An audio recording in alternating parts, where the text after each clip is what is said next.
Hi, do you know that working out will improve the quality of your skin? How?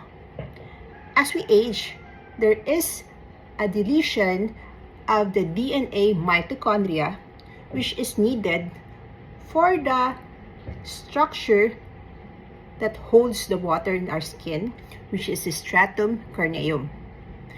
In a study, when you work out, especially if it is high impact, it will elevate the interleukin-5, which is needed for the production of the mitochondria.